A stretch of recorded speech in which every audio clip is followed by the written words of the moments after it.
Welcome, Army fans. This is Joe Iacono with GoBlackKnights.com here with a delayed version, special edition of the post-game analysis, coming to you a little bit later than usual. Was in Orlando this weekend and did not have access to watch the game live, but was able to watch it when I got back home today. So able to provide some post-game analysis now a day late, but still exciting nonetheless. Army pulls off a huge upset at home. They were only 1.5-point underdogs, so maybe we all thought it was a bigger upset than it actually was. But they beat Coastal Carolina 28-21 at home. Coastal had come into the game winning 5 straight, so I think that's why it was a great win. Make no mistake, this may have been, maybe other than the 23-3 domination of Air Force, Army's best win of the season. They beat a really good football team in Coastal Carolina. They were second in the Sun Belt East coming in. Explosive offense, as we saw during the game. And just a pretty good overall team. But Army pulled out some old tricks on Senior Day. They went retro on Senior Day, and the offense featured some great seniors that had kind of gone MIA from the offense most of the year. But Army decided to quote unquote kick it old school with the retro flex bone offense as a little bit of a throwback. A lot of the seniors, the firsties, may have thought it was their sophomore or junior year, the way Army's offense ran yesterday. Of course, almost 40 minutes time of possession, 365 yards rushing, and 0 yards passing. That will make a lot of Army fans very happy. A very Army-like stat line there that helped them win the game. Let's get into it. Stat-wise, we look, Tyson Riley led all rushers, 12 carries for 112 yards, including that big 43-yard run that he had. Looked right at home in his old position at fullback, as did Jacoby Fire the Buchanans, who had 12 rushes for 60 yards, touchdowns by Tyson Riley, Bryson Daly, Ijon Marshall on an option pitch. Army Jeff Monken decides to go back to the flex bone for this one. They didn't have any trouble adjusting. And when you look at it, even in the post-game interview that I watched of Coastal Carolina head coach Tim Beck, he said that Army kind of caught him by surprise, right? They had planned to defend Army's gun look, power, or option, or whatever it is at this point, the multiple gun offense.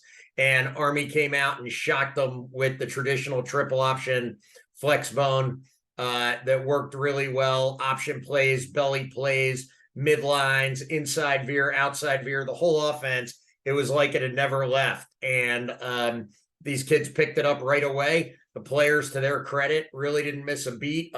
Cody Worley, the quarterback coach, called all the plays for Army. So it was a huge success, no doubt about it.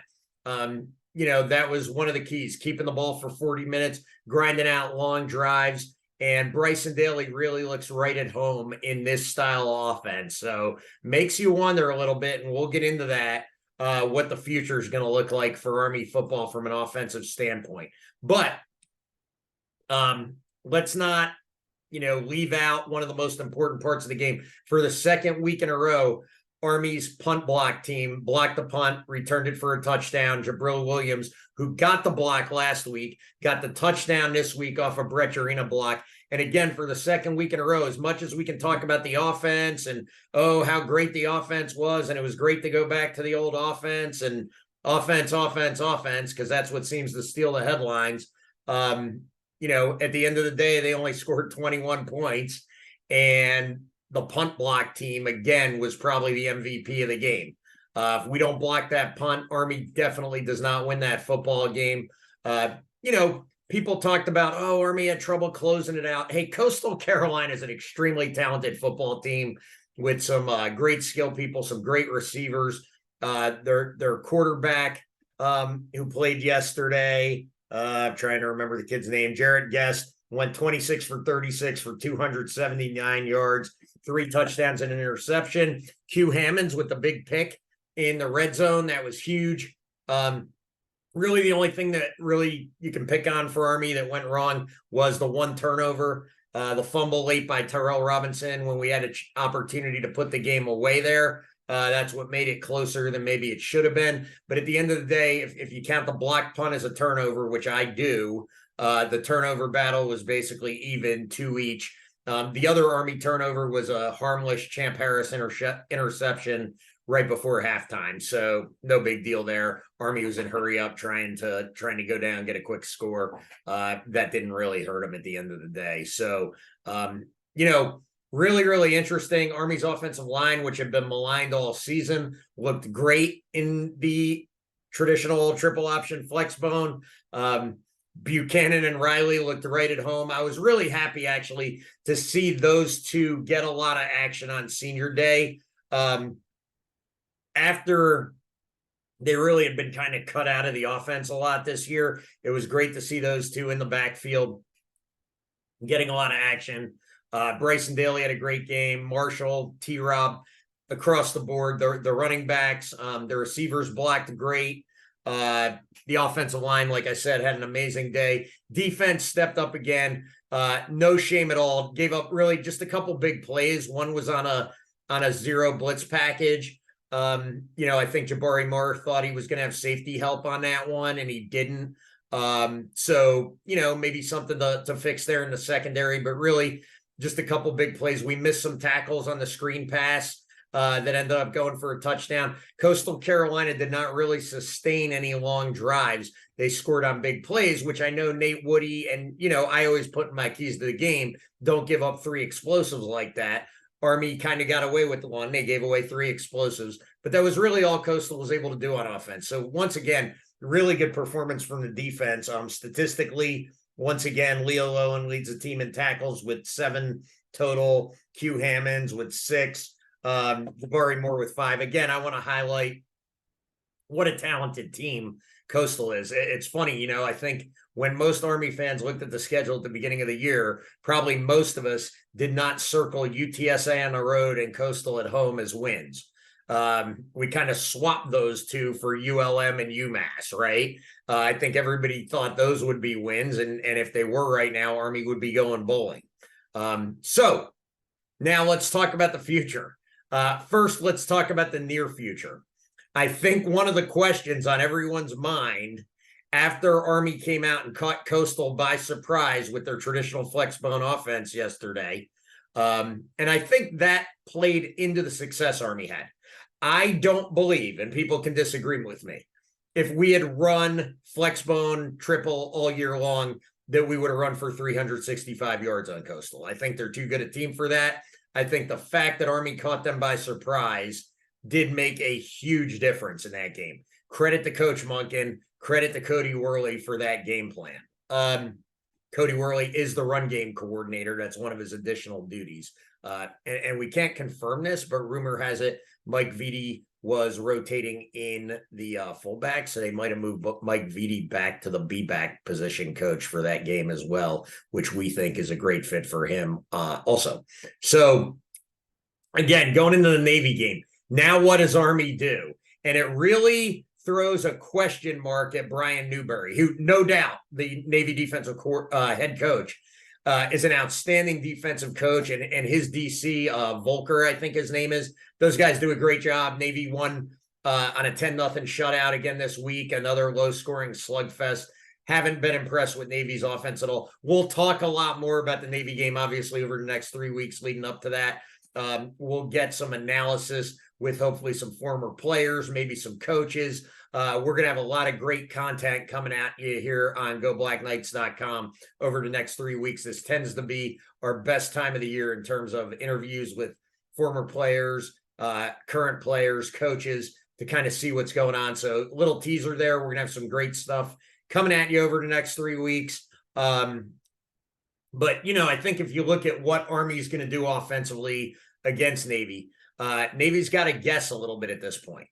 And my opinion, this may change based on what I hear in my interviews with some former players and some coaches over the next couple weeks. Brian Newberry's great at stopping the triple option. Navy is great at stopping the triple option. So I don't think Army comes out and runs a ton of flex bone against Navy. I think it wouldn't be a bad idea to throw a couple plays in there just to keep them off balance, some under center stuff and short yardage. I think a lot of us think is a great idea as well. But I think Army mostly goes gun against Navy because they're going to need to throw the ball successfully to win, unfortunately. They're going to need probably some trick plays, like maybe the double pass like we saw against UTSA. They're going to need just a little different look than what Navy is so great at defending in the flex bone triple option. So, maybe more triple option plays out of the gun, which we haven't seen a ton of this year. We've seen a lot of zone read option plays, but we haven't seen a ton of triple out of the gun like we were promised. Maybe we get to see that against Navy. But Navy's going to have a lot to think about now going into that game for sure. I also believe people complained about Army's second half game plan against Air Force. Part of me believes part of that strategy was they're up 20.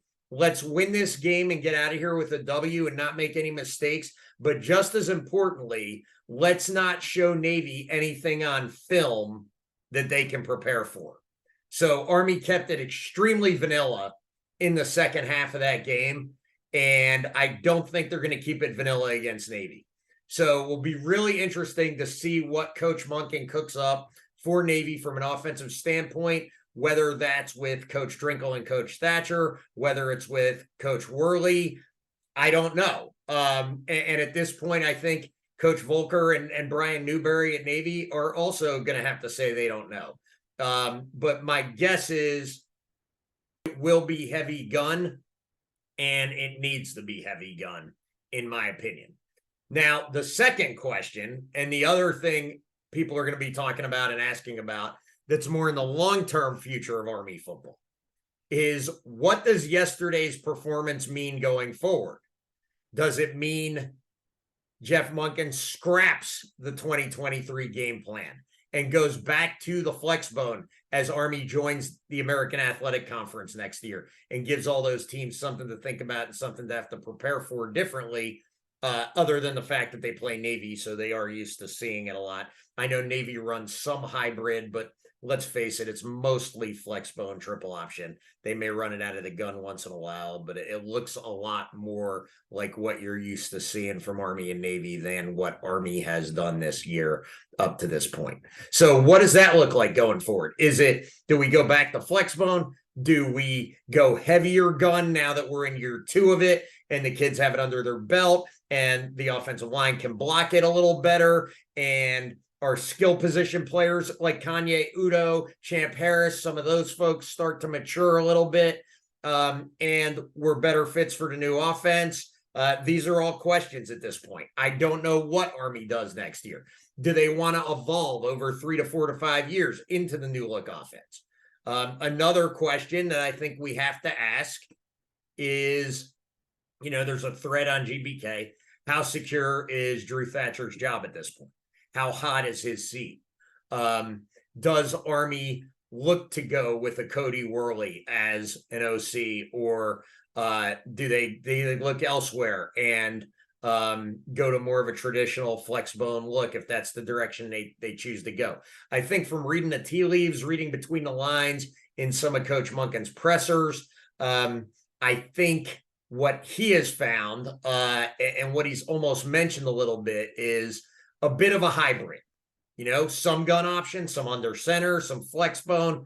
And I think that's a good plan. I think you keep the defenses guessing, and I think you do what's working well at the time. I mean, I know everybody after Saturday, we need to go back to what we were doing. Not so fast, my friend. And the reason I say that is the element of surprise in this game was huge. You can't underestimate that. Had Coastal and Tim Beck known that Army was running triple flex bone all year, they would have been better prepared for it. Period, case closed, end of story. And Army wouldn't have rushed for 365 yards. Therefore, Army is going to need to find a way to effectively throw the ball. One of the reasons Navy put up 10 points against a god-awful East Carolina team this week and they haven't been scoring a lot on many of the American Athletic Conference teams all year, is because they have no passing threat. There has to be a passing threat, whether you run under center, flex bone, triple option, or whether you're running out of gun. There's got to be at least the threat of a pass to loosen up opposing defenses. Christian Anderson was able to do that in the old offense, for sure. If you go back to the 2021 season, Christian Anderson lit up the scoreboard with some very effective passing for Army. And so, I think what offense they run isn't as important as the fact that they do need to be a little bit two-dimensional. Not saying they need to be throwing the ball all over the yard. Don't anybody misquote me. But, if they can complete a couple key effective passes a game for maybe 100 yards passing and then rush the ball for 200, 250 yards a game, and don't turn the ball over, they're going to be pretty difficult to beat. So, who knows what the future looks like, but this does raise a lot of questions, right? What does the offense look like next year? Do we continue down this path? Does Drew Thatcher get another shot? How long is Drew Thatcher's leash? Does Mike Vitti, if we go back to a flex bone, move back to coaching the B-backs? And do we bring in a new O-line coach, or do we let Drinkle continue to coach the O-line? A lot of questions at this point. Army right now is 5-6. Unfortunately, because of the 2 FCS wins, they're not going to be bowl eligible, even with a win over Navy. But at the end of the day, this can be a pretty successful season. Honestly, more successful than last year. They beat Navy. They go 6-6 and win the CIC. Last year, they were 6-6 and they didn't win the CIC. So shockingly enough, as much as people want to dump on the 2023 season, it would actually be the first time Army's won the CIC outright in 3 years if they can get past Navy. And 6-6, winning the CIC, I think if we all went back in time 10 years, all of us would take that season.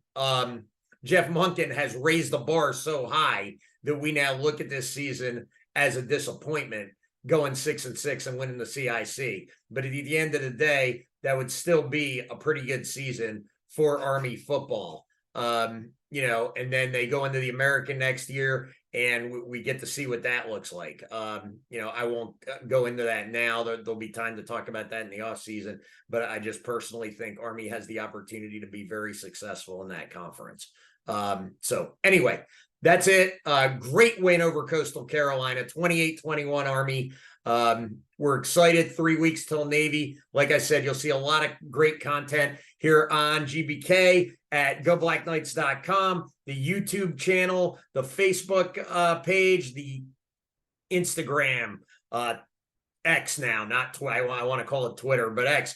All the social media, YouTube will have a lot of great content. We will, as you guys know and you've seen in the past, do a lot of interviews over the next couple of weeks with former players, coaches, maybe some dignitaries, maybe some celebrities, who knows.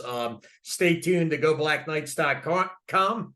And once again, with a delayed version of post-game analysis, Joe Iacono from GoBlackKnights.com, Army 28, Coastal Carolina 21. Go Army, beat Navy.